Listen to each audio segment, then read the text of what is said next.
지금 시나리오 용어라고 한 장 나눠드렸어요. 물론 이 한 장이 모든 시나리오 용어이진 않아요. 아시죠? 그런데 가장 기본적으로 우리가 이제 트리트먼트나 시나리오 쓰실 때 가장 필요한 것을 좀 간추린 거예요. 어렵진 않고. 시는 다 아시죠? 장면 쓰는 거. 나레이션도 저희 얘기했었고.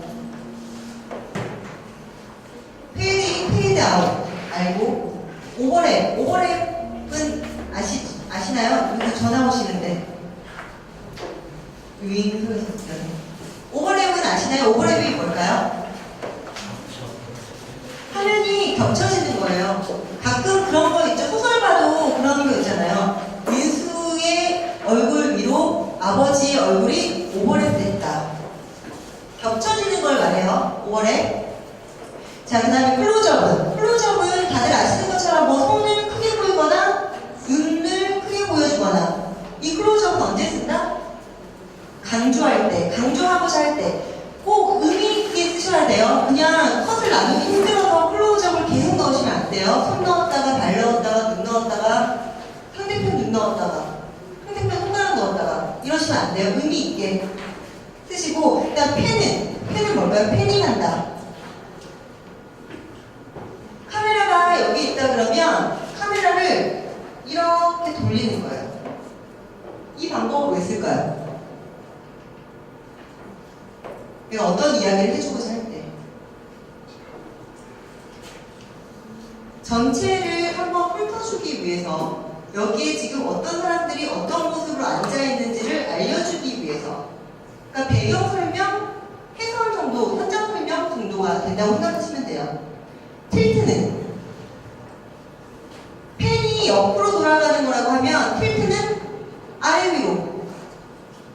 근데 처음 시작하시는 분들 헷갈릴 수가 있는데 카메라는 한 자리에 있어야 돼요. 틸트를 하든 패닝을 하든 카메라가 계속 옮겨다니면서 이렇게 패닝을 하진 않아요. 그냥 고정을 해놓고 그 상태에서 옆으로 돌리고 이쪽으로 돌리고 위로 하면 업, 다운, 틸트 업, 틸트 다운 이렇게 하시면 되고. 그 다음에 트랙백이라고 있어요. 트랙백은 크레인이 아니라 발리라고 혹시 아시나요? 가끔 영화 같은 거 보면 철도 같은데 철도 위에 의자 앉혀놓고 카메라 감독이 앉아서 옆에 사람들이 미친 듯이 달리죠. 밀거나 끌거나. 그런 게 트래킹인데 뒤로 빼면 트랙백이라고 하는 거예요. 앞으로 달리지는 않아. 이렇게 하는 거를 트랙 프론트라고 말하진 않아요. 하지만 백을 할 때는 트랙백이라고 하는 거죠. 자, 보고 그 다음에 같이 쫓아가면서 담는 팔로잉이죠. 팔로잉. 같이 따라간다. 내가 이 사람을 따라간다 하는 거는 팔로잉을 한다. 카메라가 철수를 팔로잉한다. 이런 식으로 따라가면서 계속 읽는 거. 따라가면서 찍을 때는 뭐가 좋아요? 카메라가 달리를 놓고 찍는 게 좋을까요? 아니면 어떤 게 좋을까요? 들고 찍는 걸보다 핸드헬드라고 하거든요. 핸드헬드라고 하는데 핸드헬드는 어떨 때 좋을까요? 가끔 보면 카메라가 계속 움직여. 그래서 가끔 정신없을 때도 있지만 뭔가 현장감 있게, 액션감 있게, 드라마틱하게, 빠르게 속도를 할 때는 들고 하죠. 그런 경우에는 주인공은 뛰고 있는데 카메라는 한 자리에서 그냥 안정적으로 따라간다면 오는 관객 입장에서 같이 숨결을 느낄 수가 없거든요. 근데 카메라가 같이 흔들리면 같이 뛰는 것처럼 서로가 숨이 차니까 호흡을 맞출 수 있다. 이런 것 때문에 핸드헬드. 요즘에는 핸드헬드를 많이 쓰더라고요. 특히 액션씬 같은 경우에는 거의 대부분이 카메라 감독도 거의 액션하듯이 찍는 거. 그 다음에 더블 익스포저가 있는데 이거는 뭐 두 화면이 포개지는 것이라고 하는데 심리묘사나 해석 이거 같은 거에는 오버랩이랑 똑같다고 생각하시면 돼요. 화면이 겹쳐진다. 그 다음에 인서트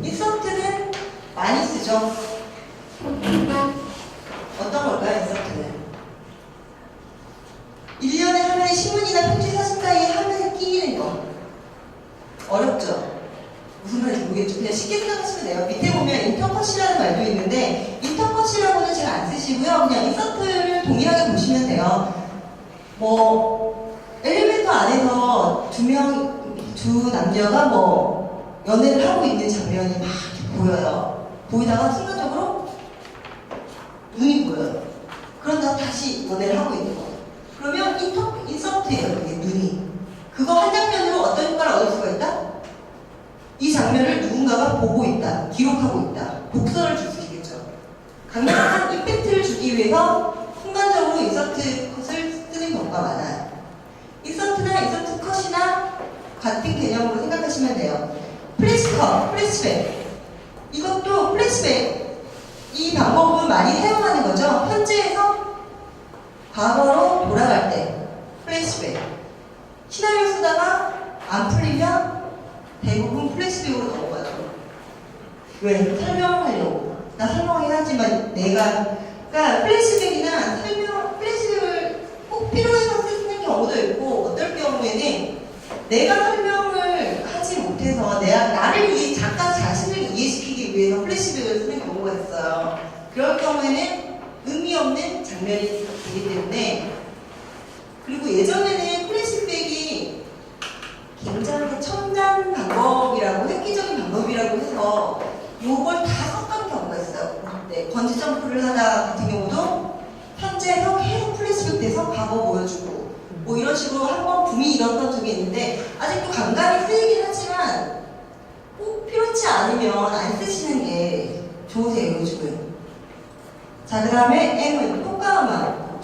배웠죠? E는 이펙트, 효과음, 필터. 필터는 이 표현은 잘 이렇게 약자로 잘 쓰진 않고요. 그냥 가로쳐서 뭐 수화기를 통해 들려오는 음성, 이런 식으로 지문을 설명해 주시는 게 좋아요.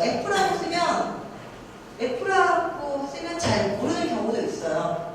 그렇기 때문에 이런 경우는 그냥 그대로 설명을 쓰시면 되고, 디졸브, 페이드인은 그냥 점점 밝아지는 거죠. 페이드 아웃은 점점 어두워지는 거죠. 디졸브는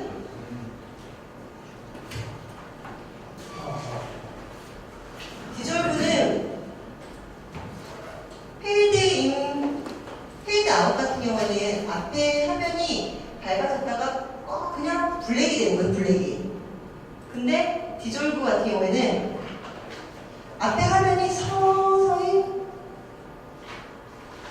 하면서 뒤에 화면은 서서히 만나요. 이게 디졸브예요. 그러니까 두 개의 화면이 중간에 블랙이 끼지 않고 같이 교차되는 거. 이게 디졸브예요. 이런 화면을 페이드 인, 페이드 아웃을 쓰지 않고 디졸브를 쓰는 이유는 뭘까요? 두 개의 화면이 겹쳐지는 거. 이어진다는 거. 페이드 인인, 페이드 아웃은 그냥 끝, 다시 시작. 근데 디졸브는 아직 할 말이 남아있어요. 하지만 이 장면은 여기서 끝이 나고 새로운 장면이 시작이 되어야 되는데 어떻게 끝을 맺어야 하지? 라고 할 때 두 화면이 교차되면 라고 생각하시면 돼요. 그런 다음에 타이틀백. 타이틀백은 그냥 말 그대로, 요즘은 뭐 블랙에 타이틀이 뜨기도 하지만 가끔은 배경 위에 타이틀이 뜨죠. 그런 걸 타이틀백이라고 하시면 되는 거예요. 블랙에 타이틀이 뜨면 그냥 블랙 타이틀 뭐 이렇게 쓰시면 되는데, 뭐라고 쓰시면 되는데, 만약에 화면이 있으면 타이틀백이라고 쓰시고,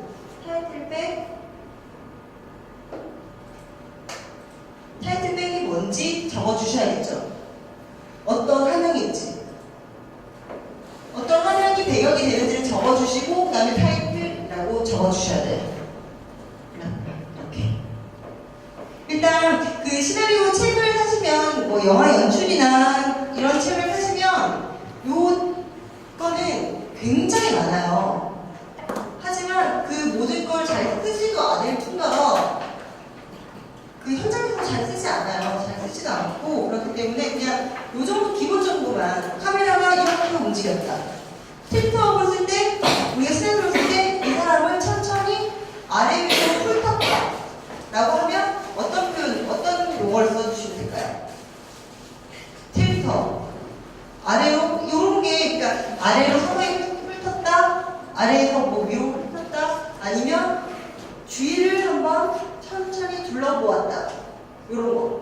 할 때, 펜이라는 기호 하나 써주시면 좀 뭔가, 그래도, 아, 이 사람은 아는구나, 배웠구나, 뭔가 알구나, 라는 것도 있지만, 뭔가 좀 더 전문적이고 이해가 더 쉽게 된다는 거. 요 정도만 아시면 돼. 내가 보여주고자 하는데 설명을 하지 못해서 잘 못 쓰시는 분들이 있어요. 아, 나는 이 주인공이 모든 상황을 다 훑어봤으면 좋겠는데 글로 쓰다 보면, 지문을 글로 쓰다 보면 굉장히 길어지죠. 이럴 때는 그냥 용어를 써주시면 쉽게 설명이 된다는 거. 제가 첫 시간부터 항상 말씀드렸지만 긴 것보다 차라리 짧은 게 나아요. 짧은 건 좀 살을 붙여낼 수가 있고 뭐 그런데 긴 거 너무 길면 주제도 못 찾고 그렇기 때문에 지문 쓰실 때도 용어 쓰시면서 짧게 행동에 대한, 화면에 대한 설명을 하시면 될 것 같아요. 뭐 이해 안 되시는 거 있나요? 시나리오 용어 중에? 없으시죠? 요 정도는 뭐 다 기본으로 우리가 알고 있으니까.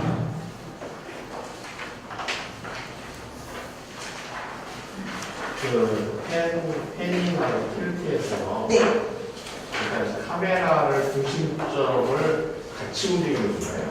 일단은 사진에서 말하면 틸트라고 하면 중심점을 잡아놓은 상태에서 카메라를 위아래로 푸는 건데, 펜도 중심점 안 잡고 펜 같은 경우는 같이 움직이면서 찍는 건데, 시나리오에서는 같은 의미인지 좀 설명으로 너무 풍부치 않은 것 같아요. 아, 만약에 철새가 날아간다면 카메라가 이렇게 돌아가냐 라는 질문인가요? 예를 따라가면서. 들어서 자전거가 지나갈 때 네. 카메라로 지나가는 모습을 담기 위해서 카메라를 같이 움직이면서 찍으면 자전거는 정지되어 있고 배경이 흔들리는 모습, 아웃포커스가 되는 기법이거든요.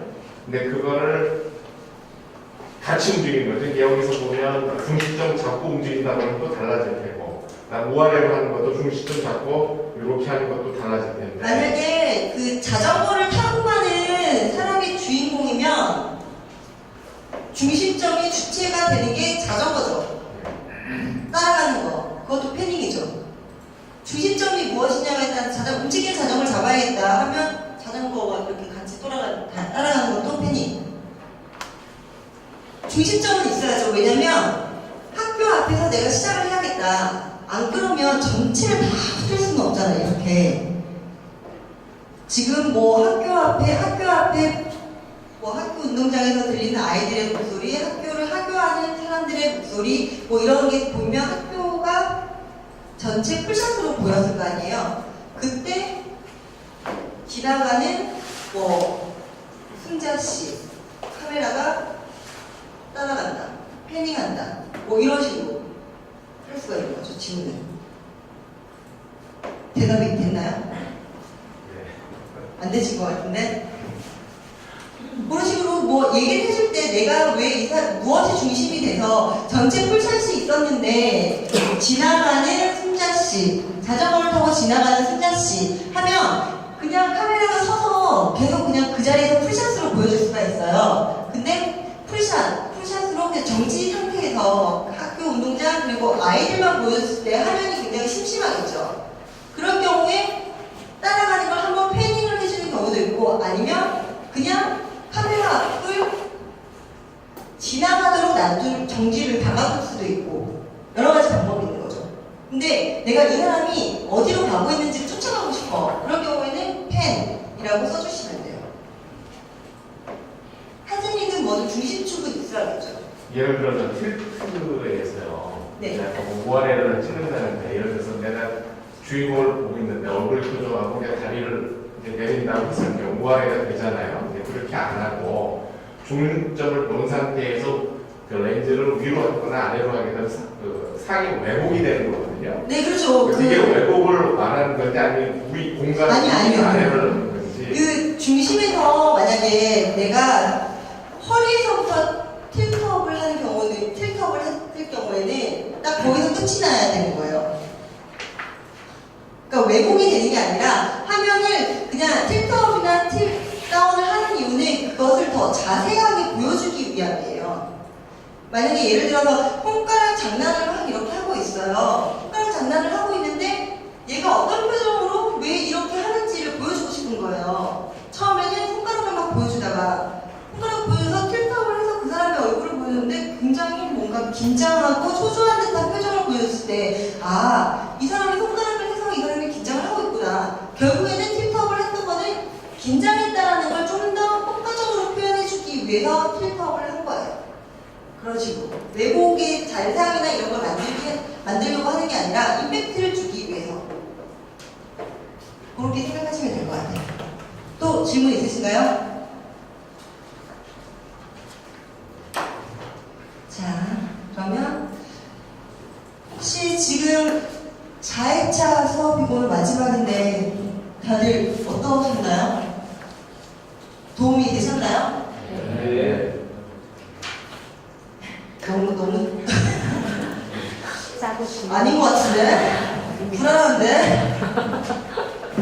시나리오 처음에 시작을 할 때 이제 이 수업의 트리트먼트를 쓸 수 있게끔 해야 된다라고 제가 강의를 넘겨받았을 때 좀 쉽게 풀이를 시작했던 이유는 첫 수업, 그 두 번 하셨던 수업이 좀 어렵지 않았나라고 생각이 들어서 어떤 분들에게 갑자기 난이도가 훅 떨어졌다라고 생각을 하실 수도 있으실 거예요. 도대체 내가 이거를 이런 얘기를 왜 여기서 듣고 있어야 되나라고 생각을 하셨던 분들도 있으실 텐데 하지만 만약에 이게 계속 강좌가 또 생기게 된다면 좀 더 심한 단계가 들어갈 수 있는 그 전초정이 될 수 있는 다음에 어디 가서 들었을 때 다시 그래 내가 이랬었지 라고 생각을 더듬을 수 있는 기초를 깔아줬다고 생각을 해주시고 만약에 너무 쉬웠네 라고 하시면 그냥 복습하셨다는 걸로 생각하시고 어쨌거나 우리는 이제 영화를 보면서 트리트먼트는 그게 좋은 거든 안 좋은 거든 시작을 할 수 있잖아요. 네. 시작하실 수 있죠. 한 줄을 쓸 수 있죠. 네. 정답이든 아니든. 그거 하나가 목표였기 때문에 일단 그렇게 쓰실 수 있다는 것만으로도 일단 저는 만족인데 여러분들도 그렇게 생각을 하시는지를 잘 모르겠어요. 하셨으면 좋겠고. 네. 하고 있어. 그 4회차 강의 하시면서 혹시 궁금한 거나 질문이나 아니면 내가 쓰려고 하는데 도움을 좀 더 받고 싶다라는 그냥 현장 이야기를 물어보셔도 되고 시나리오 작가들은 페이가 어떻게 되나요? 이런 질문을 물어보셔도 되고 이거 써서 다른 데서 낼 수 있나요? 이런 질문도 되고 혹시 질문 있으신가요? 그거 써서 딴데 낼수 있어요? 만약에 창작을 새로운 그 모티브만 가지고 오고 결론이 경기도민의 자긍심이 아니면 낼 수 있죠. 경기도민의 자긍심. 다들 경기도 주민이신가요? 경기도는 어떤 곳인가요? 왜 좋아요, 경기도는? 제가 수도권에 가깝고요. 가볼 만한 그래요, 경기도는 좀 넓죠, 범위가? 굉장히. 근데 약간은 그런 게 있지 않아요? 어떤 곳은 굉장히 발전이 되어 있는데 어떤 곳은 아직도 뭔가 좀 쓰레기장도 좀 있고 그런 약간 그런 곳이 수도권에 서울하고 가깝기 때문에 서울에 관련된 쓰레기장이 저런 게 바로 자긍심입니다. 저렇게 뽑아내시면 돼요. 경기도에 사시면서. 저 경기도민이 아니라서 경기도랑 붙어있긴 한데 아니라서 그런 자긍심을 찾아내시면 될 것 같고 또 다른 질문 혹시 없으세요? 없으시면 그냥 하고 궁금한 거 네 말씀하십시오. 네, 첨삭지도 해주셨을 때요. 네. 첨삭지도. 이미 다 받아봤고 제가 네네. 제가 이제 처음에는 이제 그 트리트먼트를 쓸 때 명사화 될 수 있는 그런 문장, 모호한 문장을 쓰지 말라고 하셔서 의도적으로 그런 거 빼고 네, 행동이랑 배경묘사 이런 것만 이렇게 썼었는데 거기에 적어주실 때 심리묘사를 같이 곁들여서 더 이렇게 관계 궤공을 얻으실 때 이렇게 적어주셨는데 그러면 그 명사화 할 수 있는 심리묘사는 어떤 식으로 해야 되는지 그게 좀 행동으로 해서 이렇게 심리묘사 행동으로 할 수 있는 심리 묘사가 그때 아마 그런 게 있었을 거예요. 그때도 말씀드렸지만 이 사람이 버스에 앉아 있다, 창밖을 보고 있다, 버스에서 내린다, 길거리를 걸어간다, 사무실 뭐 건물을 바라본다, 사무실로 들어간다, 바깥을 본다, 사무실 안으로 들어간다. 이런 행동만 적어 놓으셨을 거예요. 아마 제 기억으로 그런 분들이 많으셔서. 그런데 그 상황은 우리가 다 알 수 있죠. 뭐 이 사람이 들어갔고, 뭐 걸었고, 건물 올라갔고, 사무실 안으로 들어갔어. 근데 굳이 그거를 우리가 보고 있을 이유가 없잖아. 이 사람이 왜 버스에서 왜 창밖을 보고 있는지, 어떤 표정으로 보고 있는지, 그 추상적이라는 거는 나만 알고 있는 이야기. 그때도 말씀드렸지만 제 배가 어떻다고요? 우리 하다고 얘기했잖아요. 그걸 알 수가 없잖아요. 그런데 설렘 표정으로 창밖을 쳐다보고 있다. 설렌다는 표현은 우리 모두 다 알고 있잖아요. 설레본 적이 다 있기 때문에. 그런 표현은 추상적이지 않은데, 그러니까 뭔가 나만 알고 있는 표현일 것 같은 내일을 기대하는 뭐 부푼 마음을 안고 창밖을 바라보고 있다. 이런 게 추상적인 거죠. 내일 뭘 기대하고 부푼 마음을 가졌는지 얼굴 표현으로 표현이 되지 않아요. 그런 건 소설에서 쓰는 거죠. 그런 추상적인 거를 제외하라는 거지. 쓰실 때 아예 그냥 A, B, C, D 행동만을 나열하라는 얘기는 아니에요. 네. 또 다른 그 첨삭 해드린 거 혹시 다 읽어보셨나요? 글씨 읽을 수 있으시겠던가요? 뭐 도찐겠지. 저도 글씨 읽느라고 죽는 줄 알았어요.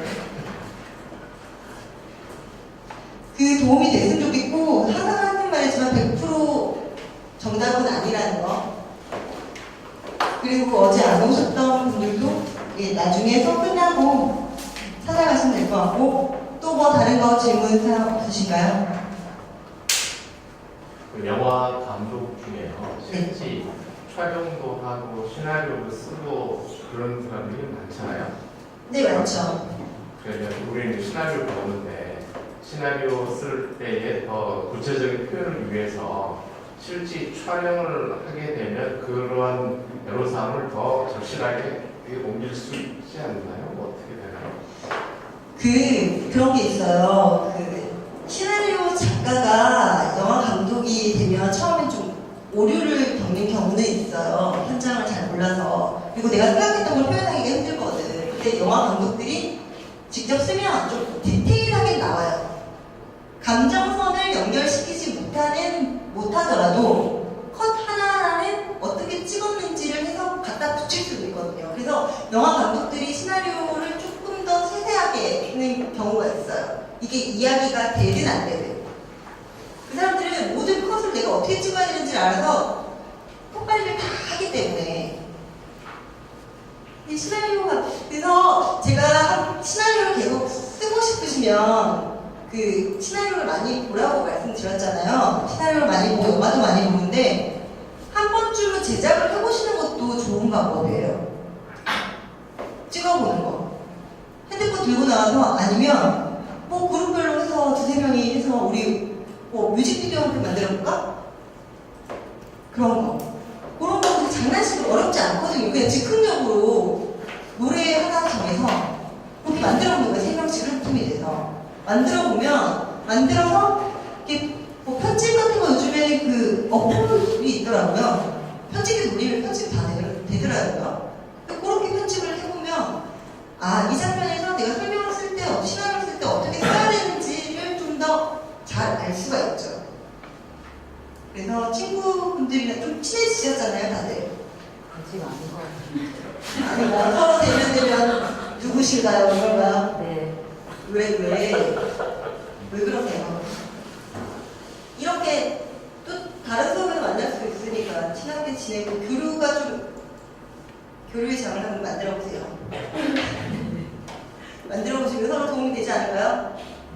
제가 몇몇 분들하고 얘기를 좀 해봤는데 어떤 분들은 뭐 대표님도 계시고 사진 작가님도 계시고 라디오 작가님도 계시고 모르셨죠? 모르셨죠? 저보다 더 도움될 분들이에요. 그러니까 그런 거를 좀 하시고 저희가 수업이 평일 저녁이라서 뭐 앉아서 차를 한 잔 마시면서 얘기할 수도 없고 뭐 이래서 이렇게 좀 그 다들 모르실 수는 있는데 다 같이 한번 그 커뮤니티에서 활동을 한번 해보시니 아무도 왜 저렇게 나대나라고 생각을 안 하실 거예요. 친하게 지내보시면 좋을 듯해요. 그 말씀 나와서 제가 한 가지 더 말씀드릴게요. 그 전에 강의하셨던 분이 마라톤 영화를 굉장히 많이 좋아하신다고 하더라고요. 자, 기승전 마라톤으로 끝낼게요. 마라톤을 쓴 감독이 윤진호 작가님이신데 이분이 인터뷰를 하셨어요. 제가 이 인터뷰를 굳이 이렇게 발제를 해온 이유가 잘 안 보이시죠? 글자를 키워드릴게요.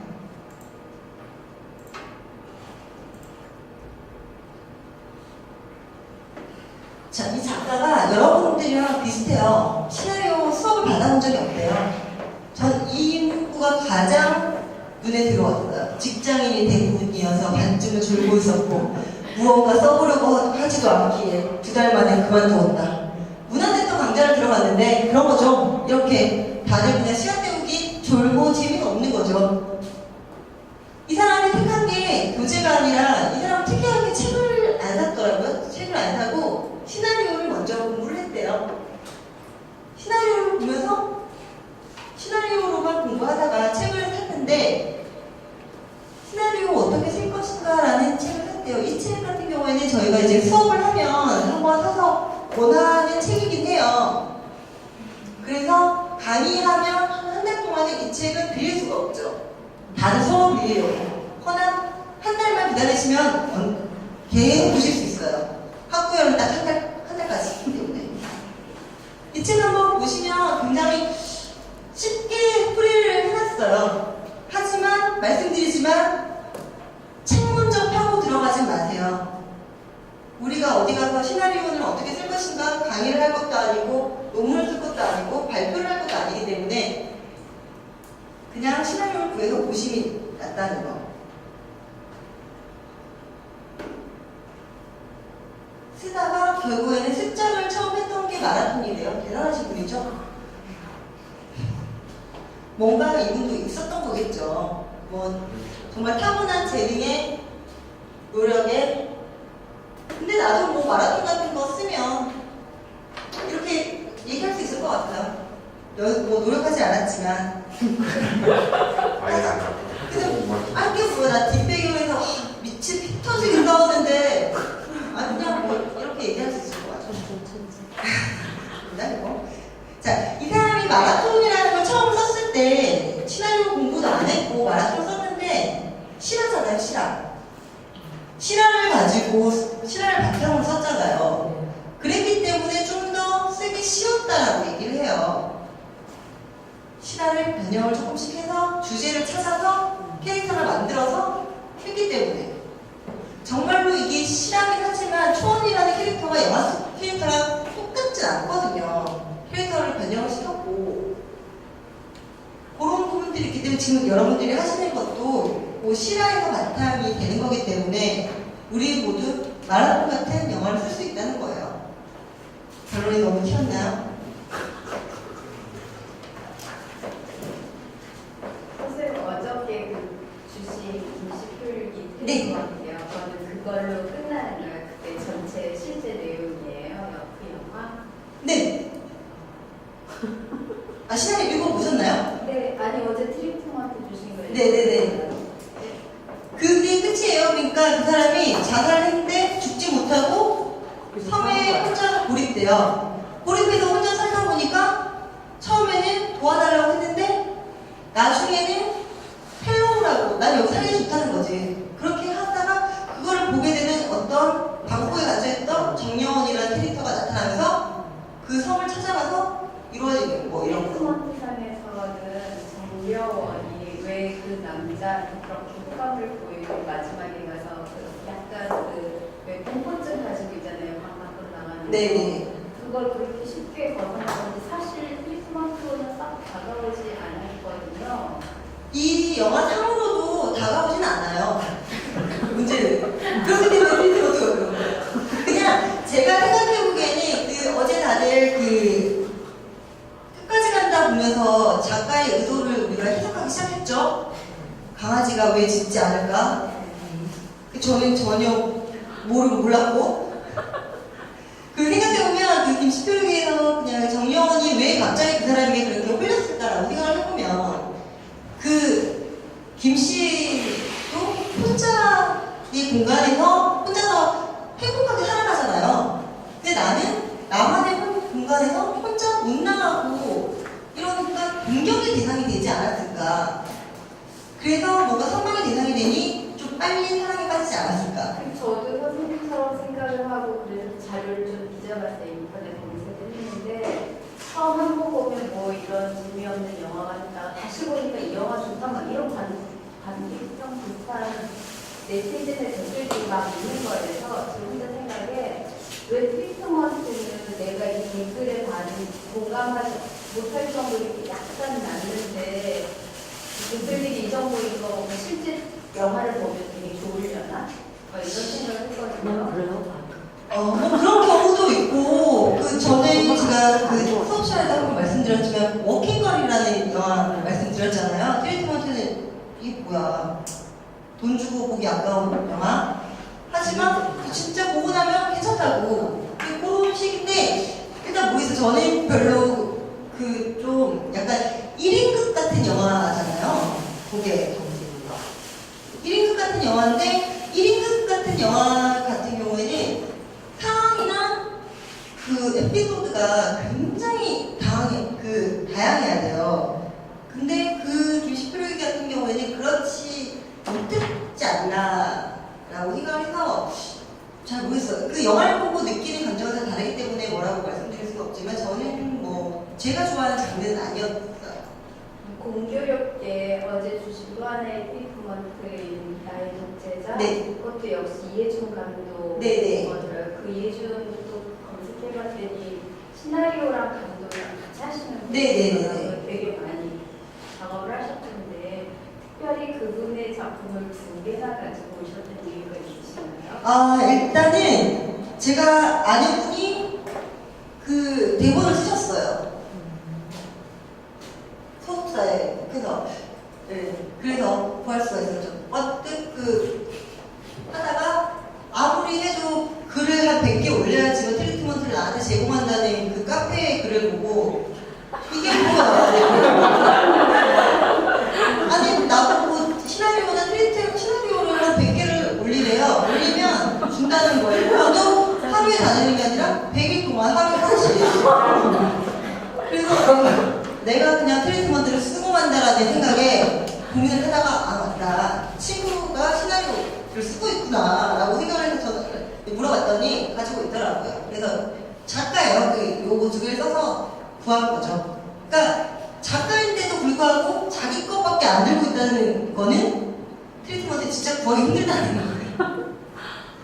네, 트리트먼트는 그냥 각자 쓰시는 걸로 우리 쓸 수 있으니까 굳이 카페는 참 당황스러웠다는 거. 그럼 어제 주신 트리트먼트 2개가 한 작가의 트리트먼트인 거죠? 네. 근데 약간 2개가 약간 편차가 있는 것 같아요. 하나가 조금 더 잘 쓰는 왜냐면 시간 갭이 한 7년? 6년? 5년 있어요. 7년 동안 그 자리에 어떻게요? 발전이 있어야지. 우리도 7년 뒤에 똑같이 이런 문화센터 가가지고 시퀀스가 뭔지 질문하고 있어. 이러진 않을 거잖아. 네, 그런 차이가 있지 않을까. 고생 너무 많이 하셨습니다. 정말. 아닙니다. 더 자료 그리고 올려드린 거는 제가 바로 올려드려야 되는데 저희 집이 이 수업을 시작하는 순간부터 공사를 시작했어요. 그래서 옷도 없고 지금 씻을 수도 없고 집이. 그래서 매일매일 아침마다 목욕탕을 갔다 와야 되는, 출근하려면, 학교 가려면 이런 식으로 그래서 정리가 좀 되면 다음 주 화요일까지는 제가 정리를 해서 뭐 사이트에 다 올려드릴게요. 일단은 그 4일차 강의했던 거 그 PPT 부분 올려드리고, 그 다음에 영화가 올라갈지는 모르겠지만 어제 내가 영화 다 올려드리고, 일단은 제가 다 돈을 주고 받은 거기 때문에 뭐 불법은 아닐 듯 해요. 같이 공유를 한다 그래도. 그거랑 그다음에 시나리오 뭐 이런 거랑 또 혹시 시나리오 그때 다 가지고 계시긴 하지만 그래도 그거 다 올려드리고, 혹시 더 필요하신 거 있으신가요? 제가 트리트먼트 말고 뭐 내가 보고 싶었던 영화가 있는데 찾을 수가 없다, 이런 거 저한테 문자 주시면 올려드리겠습니다. 그리고 자료 혹시 필요한 거 있으신가요? 혹시 잘된 영화 이렇게 정리해가지고 컨텐츠 몇 개만 해주시면 안 돼요? 잘된 영화요? 보시기에 이 영화는 되게 잘 돼가지고 나는 너무 주관적인데, 제가 말씀드렸잖아요. 천만 영화 별로 안 좋아하는 거예요. 작품성이 뛰어난 영화. 작품성도 제 기준인데 다들 막 싫어하는데. 뭔데요? 아니, 그러면 이런 영화는 꼭 봐야 된다는 거. 시나리오 작가가 되려면 입문해야 된다, 뭐 이런 영화는 있겠죠? 그러니까 영화를 배우는 사람 입장에서는 꼭 홍가을애처럼 봐야 하는 영화가 몇 편이 있어요. 근데 옛날 영화들, 고전, 뭐 1920 몇 년도 영화 이런 식으로 그런 영화들을 중심으로 올려드릴게요. 아니면 뭐 50년대 이후 거는 검색하시면 다 나와요. 다 나오기 때문에 그 이제 고전 같은 경우를 좀 보시면 재밌어요. 고전 같은 게 훨씬 그런 거를 좀 많이는 못 찾을 것 같고, 제가 그러면 영화 5번은 화요일까지 못 올려드릴 것 같아요. 왜냐, 봉사를 하고 있기 때문에 5번은 그 주까지 올려드릴게요. 괜찮으시겠어요? 네. 네, 5번에 그렇게 하고, 또 혹시 원하시는 거 있으시면 마지막인데 다 말씀하시죠. 그 고전적인 작품들이에요. 네. 지금 보면은 너무 올드해서 사실 인내심을 가지고 봐야 하거든요. 그럼에도 불구하고 시나리오 쓸 거면 꼭 봐야 하나요? 왜 그런 거죠? 가끔 그 감독들이 이러죠. 나는 어떤 뭐 장리꼬다르의 감독을 오마주했다. 어떤 감독을 뭐 얘 도움을 받았다. 뭐 이런 얘기가 나오잖아요. 그러니까 전에도 한번 말씀드렸지만 하늘 아래 새로운 건 없어요. 어쨌거나 그 사람들이 처음 시작한 거거든요. 근데 처음 시작하고 지금보다 환경도 훨씬 나쁜 상황에서 그 정도로 만들어냈다라는 거에 대한 그 환경 속에서 시나리오, 그리고 영상미가 떨어질수록 시나리오는 훨씬 더 완성도가 높아요. 요즘은 시나리오가 좀 미흡해도 어때요? 3D로 다 때려 박으면 되거든요.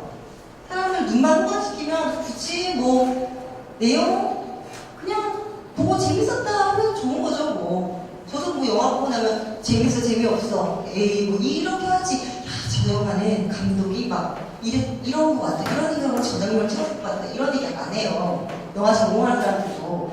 그렇기 때문에 그 이제 시나리오 보시면 아무래도 영상미가 떨어지는 만큼 시나리오는 더 완벽하게 구사가 됐기 때문에 보시면서 연습을 해보시는 게 도움이 되실 거예요. 옛날 영화가. 그게 이제 제 고민점이에요.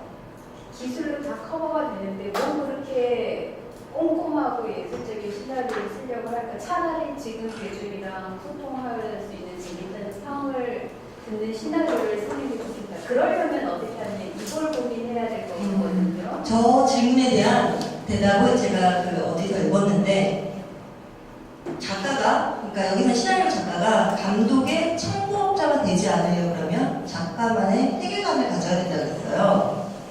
어차피 내가 뭐 이렇게 써줘도 연출이 대작으로 만들어줄 건데 라고 하면 뭐다? 청구업자. 감독이 자 이거 이렇게 써봐 라고 하고 그냥 대충 300 주면서 딱 뭐 이런 식밖에 없기 때문에 영상미로 감춰지겠다라는 생각을 가지고 시나리오를 쓰시면 안 돼요. 영상미로 가려지는 거는 영상미를 더 메꿀 수 있는 건 플러스 되겠구나라는 걸로 생각하셔야지, 나의 단점을 제가 커버해 줄 거야 라고 생각하시면 안 될 것 같아요.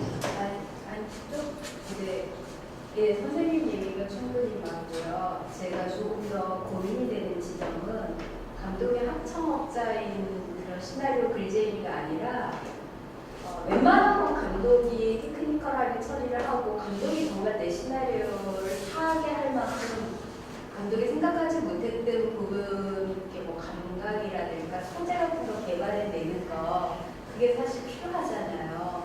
웬만한 시나리오 작가들이 다 하고 있는 그거 말고 조금 같은 얘기를 해도 새로운 감각으로 접근을 한다거나 뭐 아니면 전혀 뜻밖의 어떤 그 시선을 열어주는 얘기를 제시한다. 뭐 이런 거 하려면 그런 거 하려면 그게 사실 옛날 그 클래식한 영화들을 본다고 이런 게 생기는 것 같지는 않아요. 그렇죠. 그게 생기진 않죠. 하지만 요즘 당장에 지금 이거 6회차 들으시고 내가 내일 당장 시나리오 한 편을 탈구할 수 있어 라고는 생각을 안 하시는 것처럼 누적이 되지 않을까 생각을 해요. 저도 처음 영화 공부 시작했을 때 맨날 교수님들이 앉아가지고 옛날 사람 얘기만 해요. 난 듣도 보도 못한 그런. 그리고 영화 구하기도 힘들어. 요즘은 DVD로 다시 이제 재현이 되고 이제 구현이 돼서 나오긴 하는데 그때 제가 배울 때 처음 시작했을 때만 해도 없었어요. 그 시네마 EBS에서 시네마 천국인가? 거기서 영화를 항상 틀어줬었어요. 그러면 녹화를 뜨는 거예요. 그거를 녹화를 떠서 그걸 돌려보고 막 이랬는데 재미도 없고 의미도 없고 그걸 왜 봐야 할까라고 생각을 했어요. 근데 그렇게 계속 그냥 의무적으로 봤죠. 리포트를 제출해야 되니까 의무적으로 봤는데 한 4, 5년이 지났는데 한국 영화를 보는데 이 장면 어디서 봤는데? 라는 생각이 드는 거예요. 그리고 신의21 같은 잡지를 봤는데 이 감독이 이 사람을 오마주를 했대 라고 하면 서로가 연계가 되고 거기에 대한 스토리가 기억이 나더라고요. 그러면서 굉장히 도움이 많이 됐던 걸로 기억이 나요. 지금 당장은 내가 이거 한 편 보느라고 무슨 도움을 받겠어 라고 생각하실 수 있어요. 한 편 본다고 도움 안 돼요. 전혀 안 돼요.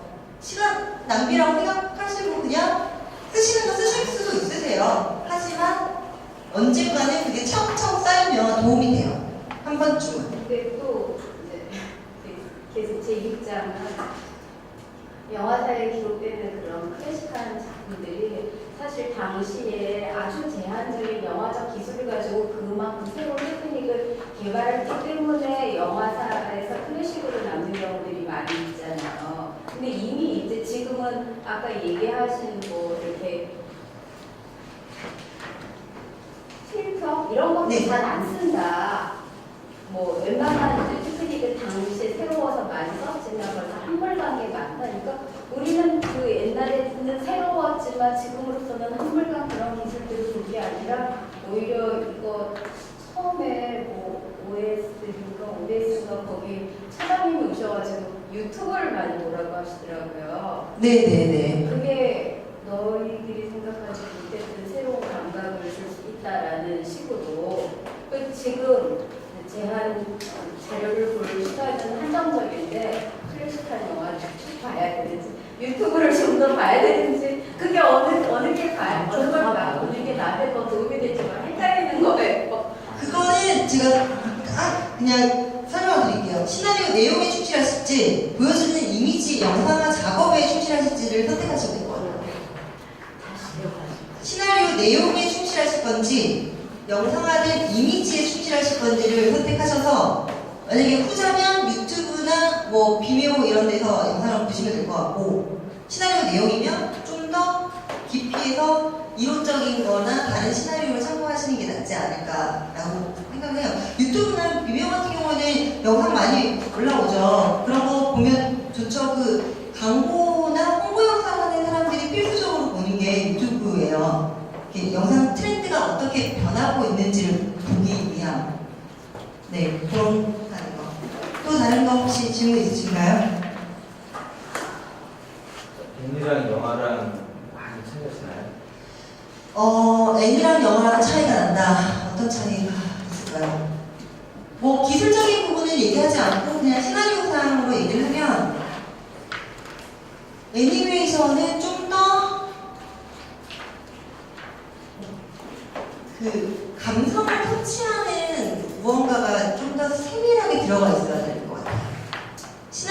경우는 사람이 움직여서 영화가 될 때는 내가 사람인데 애니메이션을 볼 때는 그 캐릭터가 좀 더 귀엽거나 완전 무섭거나 이러진 않잖아요. 이해가 되시나요? 애니가 오히려 그 캐릭터가 또렷하지 않나요? 근데 또렷한데 제 말은 정말로 막 사람 같은 경우에는 우락부락하고 막 인상이 이런데 애니 같은 경우에는 무서워도 약간은 친근감이 있는 듯한 그런 형상화가 되지 않는 것도 애니로는 형상화가 될 수 있죠. 그런 차이가 있고, 그다음에 시나리오에서는 만들 수 없는 것들이 있어요. 영화에서는 공간을 시간을 달리는 소녀 같은 애니메이션을 봐도 공간이 계속 바뀌잖아요. 그런 걸 영화에 했을 때는 제작비가 굉장히 많이 들겠죠. 제작비 감축이 되는 거기 때문에 영화에서 이룰 수 없는 환상을 다 이룰 수 있다는 거. 그렇기 때문에 시나리오 작가가 더 창작이나 상상력이 훨씬 더 풍부하게 쓸 수 있다는 거. 장면, 시간, 캐릭터 뭐 이런 것들을 굳이 많이 고려하지 않아도 된다는 거. 그런 정도.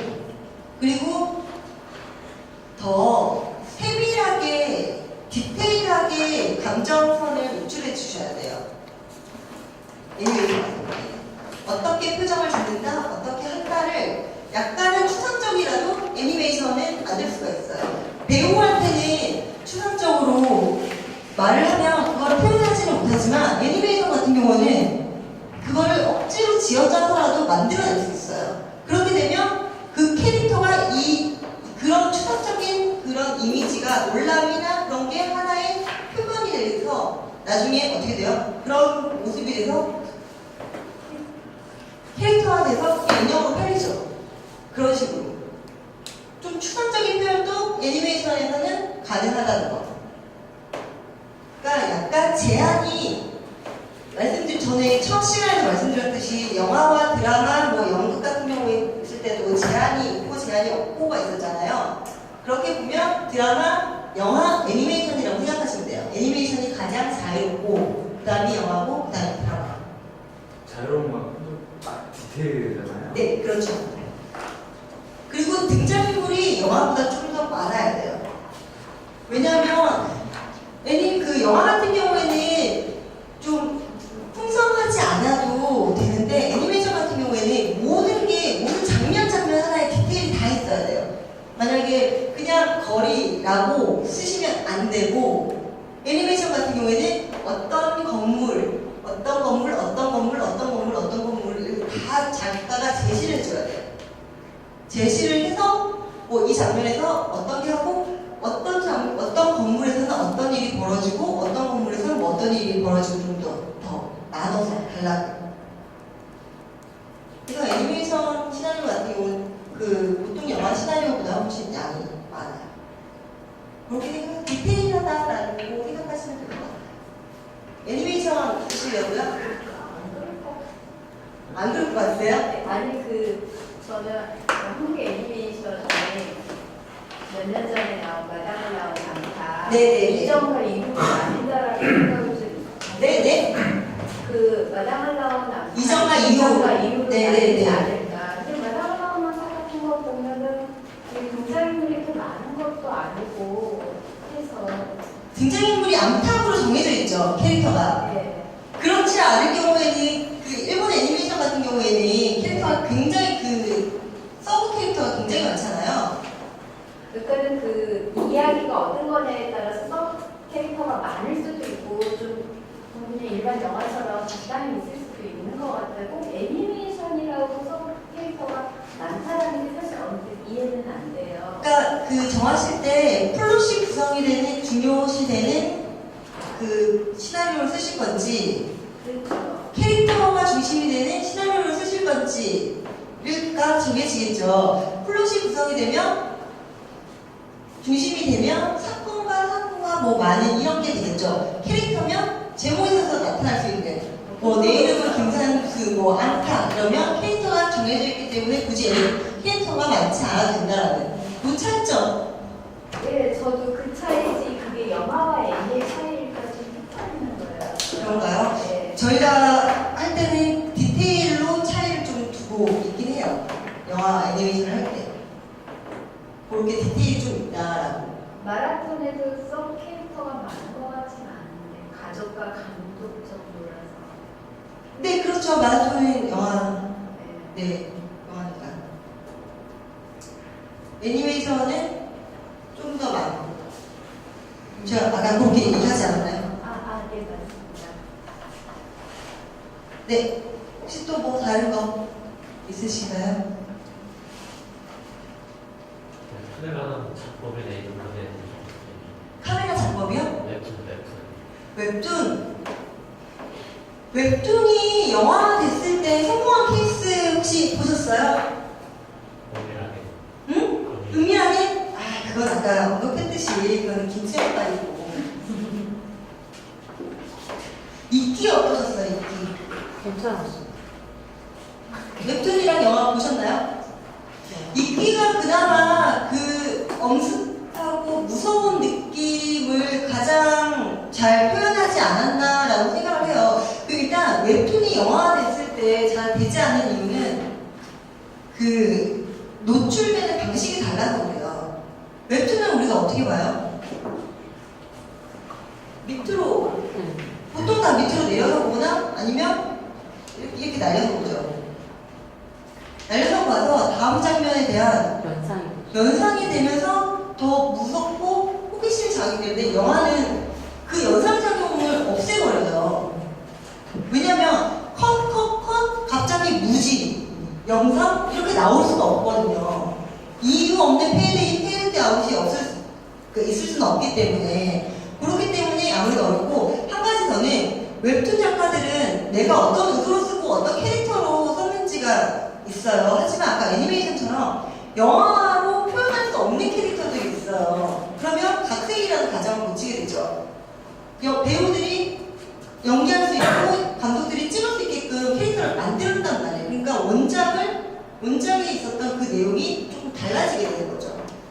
그러다 보면 원작에 대한 아니면 원작이 없었다면 어쩌면 그 영화들을 보면서 우리는 재밌다라고 할 수가 있어요. 하지만 원작을 받고 기대했던 사람들은 영화 봤을 때 원작을 버렸다라고 생각할 수 있어서 그 흥행을 잘 하지 못하는 경우도 발생하지 않을까. 그리고 원작을 쓴 웹툰 작가가 영화를 각색하진 않아요. 각색자는 따로 있어요. 같은 주제도 다른 사람이 쓰면 살아온 상황이나 과정이나 내가 생각하는 거나 다 다르기 때문에 똑같은 주제도 다르게 표현해서 아무래도 영화화 시키는 게 힘들고 웹툰 작가는 연출까지 다 해놨잖아요. 화면에 뭐 달이 떠있고 희망찬란하게 떠있고 그런데 그걸 그대로 감독이 찍진 않죠. 감독은 감독의 생각대로 뭐 스사나로 표현할 때 좀 다르게 표현을 하다 보니까 아무래도 좀 서로의 생각의 차이가 있다 보니까 원작을 해치거나 재미가 없거나 그렇지 않을까라고 생각을 합니다. 또 뭐 다른 거 있으실까요? 표절에 대해서 말씀하실 때 네. 무의식의 표절에 대해서 말씀하신 네. 아까 설명하실 때 이 장면 어디에서 본 것 같은데 이래서 어디에서 들었던 것 같은데 우리 중에 있다가 그런 이제 장면을 묘사하거나 대사를 썼다거나 그런 걸 재현할 수가 있잖아요. 잠깐 그런데 표절이 어느 선인지 어느 선까지를 표절이라고 해야 되는지 사실 새로운 거는 거의 없다고 봤어요. 네, 새로운 건 거의 없죠. 표절이, 무의식적인 표절도 표절이 뭐냐면 사안이 같고 대사가 똑같고 등장인물이 캐릭터가 같으면 그런데 지금 그냥 근데 보시면 작가들이 그 가끔 드라마나 영화 보면 그렇잖아요. 그 상대방이 그런 얘기를 하죠. 이건 너답지가 않아. 그러면 상대방이 주인공이 뭐라 그러죠? 나다운 게 뭔데? 라는 거는 똑같은 대사예요. 어떤 드라마도 찾아도 다 있고 영화에도 다 그런 장면들이 있어요. 그거는 표절이 아니라는 거죠. 그렇게 공용화되어 있고 같이 쓰는 거는 근데 상황이 있는데 똑같은 상황이서 똑같은 술집이야. 똑같은 술집이고 똑같이 무언가를 하고 있고 상황이 똑같고 이 앞에 상황도 똑같았어요. 근데 이 사람이 똑같은 대사를 썼다. 이럴 경우 공용화되어 있지 않고 특색이 있어서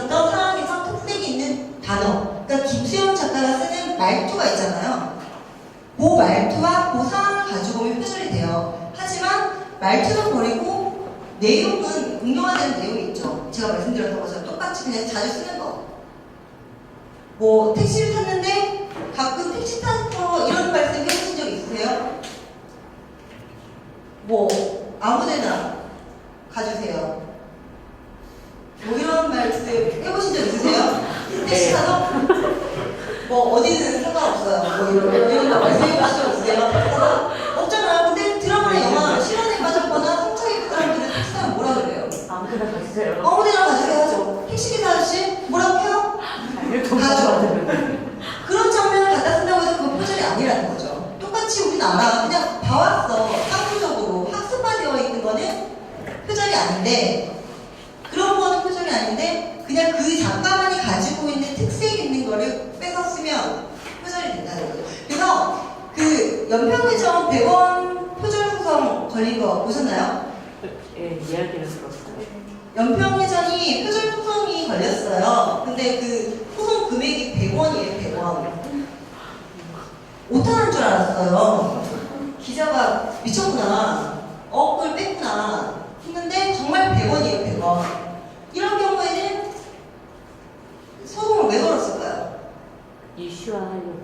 자기 소설을 이슈화하는 거예요. 네. 그리고 연평해전 그거 만든 제작사 입장에서 어떻겠어요? 100원? 그 옛날 100원 던져주면 어떻게 되겠어요? 표절은 인정하게 되죠. 안 주면 쪼잔하죠. 아이씨, 100원가 뭐하냐? 이렇게 되겠죠. 그러니까 애매한 상황 속에서 그냥 이슈화를 노렸지 않았을까라는 게 전반적인 건데 연평해전도 표절을 뭘 했냐면 제가 잘하는 기억이 안 나는데 그 승무원 중에 승무원이 아니라 그 군인 그 해군들 중에 이제 북한 배가 이렇게 오고 이제 한국 배가 이렇게 갈 때 여기에 북한의 우두머리 좀 되는 사람과 그리고 백정 남편 있죠? 네. 걔랑 서로 노려보면서 이렇게 지나갔대요. 연평해전을 제가 못 봤어요. 그냥 그 얘기만 들었을 때 이렇게 지나가는 장면과 그리고 여기 나오는 캐릭터가 사실상 아이가 없었대요. 근데 소설을 걸었던 그 사람 소설에는 이 캐릭터가 아이가 있었던 거예요. 이해하셨나요? 네. 그래서 표절 시비를 건 거예요. 이것 때문에 눈을 바라봤다. 그리고 내 소설에 여기 원래 이 사람 실존 인물에는 아이가 없어. 내 소설에는 아이가 있어. 그러면 내 거 표절한 거 아니야. 라고 한 거죠. 그러니까 표절은 시비 걸면 다 표절이에요. 이거 내 거야. 이러면 표절 걸리는 거예요. 서로 싸우고 한쪽이 어쨌든 그런 게 시간을 낭비하려고 하는 이유는 정말로 저작권을 지키고자 하는 사람들도 있어요. 저작권을 지켜나가야 되고 침해받으면 안 되니까. 그런데 이런 식의 애니어 배우성은 좀 그냥 이슈화시켜서 이 소설이 뭐지? 라는 궁금증을 하지 않았을까. 그리고 저희가 뭐 끝까지 간다, 뭐 감시자들, 그리고 그 기술자들 표절 시비 걸자면 서로가 서로를 표절 시비 걸 수도 있어요. 비슷하잖아. 제가 그때도 말씀드렸지만 똑같이 건물 매입되기 위해 서서 한 명은 김우빈이 서 있고 한 번은 정우성이 서 있어. 사람만 달라요. 건물도 똑같은지도 몰라. 아, 이게 뭐야? 이렇게 찍었는지 저렇게 찍었는지 찍어서 그리고 어디서 하위 장면을 찍었는지 표절 걸자면 많아요. 그래서 일단은 표절에 대한 생각은 걱정을 접어두시고 쓰세요. 쓰시고 이것 좀 비슷한데? 라고 하는 거는 플롯이나 스토리가 비슷하다라는 부분에서 표절이 되기 때문에 그 부분은 이제 다시 고치시거나 버리시거나 하시면 될 것 같아요. 네, 또 뭐 있으신가요? 그 유성룡 나오는 팔전 영화가 있는데요. 팔 아닌가요? 메일 스테이트 팔전 영화가 있어요. 똑같거든요. 네. 근데 왜 그건 그거는 오마주라고 하는 거죠. 감독이. 그 사람한테 난 오마주합니다라고 얘기하면 또 말씀 안 들어도 그 장면 비슷하다는 기자들이 하죠. 이 장면 비슷한 것 같아요. 감독님. 나 그거 좋아한다고. 나 그 영화 보고 이 장면 꼭 쓰고 싶었다고. 라고 뭐 하는 거거나 그렇게 오마주라고 하는 거죠. 설령 그런 장면들은 내가 오마주였다라고 얘기를 해요. 다 오마주라고 아니죠. 장면을 연출하는 거잖아요. 연출은 표절이 없어요. 네, 연출은 표절이 없지. 그러면 클로즈업을 이 사람 눈 잡았어. 얘도 눈 잡았어. 표절했어. 이렇진 않다는 거죠. 그러니까 이 사람들이 표절 취미가 걸리는 건 다 시나리오예요, 시나리오. 이야기. 하여튼 뭐 전체적으로 제가 보기에는 너무 똑같아서 이 영화를 보고 깜짝 놀랄 정도로 완전 똑같더라고요. 그 영화가 이럴 수가 있나. 별로 안 나왔어요. 감독을 좋아해서 뭐 내용도 똑같던가요? 그래요? 제 기억으로는 이런 놈이 다 이런 놈이 다 있나라고 생각할 정도. 혹시 판본이 팔린 거 아닌가요? 모르겠 그걸 뭐. 그래서 문제가 없는 건지. 뭐였다고요? 할인당. 유승용 하라고 네. 메리 깁슨이 하시는 건데 그건 영화라서 기억이 안 나요. 브레이브하트요? 응? 브레이브하트? 멜 깁슨이 최근에 영화를 찍은 게 있나요? 너무 멜 깁슨이라는 이름 자체를 너무 오랜만에 들어본 것 같아요. 아포칼립스하고 비슷하다는 말이 많았어요. 전체적인 구성이. 내가 보기에는 보고 뿌려만 하는 거야. 그래서 너무 양심없는 걸로 생각이 드는 정도로 똑같더라고요. 우리나라가 늦게 만들었으니까. 전혀 물론 이제 디자인들도 나무를 봤는데 그래서 똑같이 만들어도 더 막 조사하고 싶은 마음이 들 정도로 봤거든요. 근데 그걸 시나리오 작가가 만약에 시비를 걸어서 표절을 걸면 표절이 되겠네요. 그 정도로 간단하다면. 근데 표절을 걸지 않았다는 걸 보면 할 마음이 있었건 아니면 너무 시간이 차이가 많이 나서 굳이 할 필요를 못 느꼈다거나 아니면 그쪽에서 우리나라의 화를 모른다거나 그럴 수가 있죠. 우리는 그 영화를 아는데 걔네들은 화를 몰라. 박해일을 몰라. 그래서 유승용을 몰라. 이럴 수가 있으니까. 여러 가지 요인이 있지 않을까 하는 생각이 듭니다. 저 말씀드려서 무슨 말 하려고 했는데 기억이 안 나네요.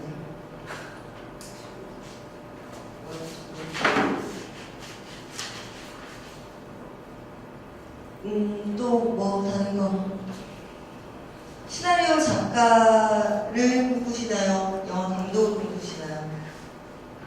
아니면 수료증이 필요하실까요? 요즘 시나리오 작가다가 영화 감독 있어요.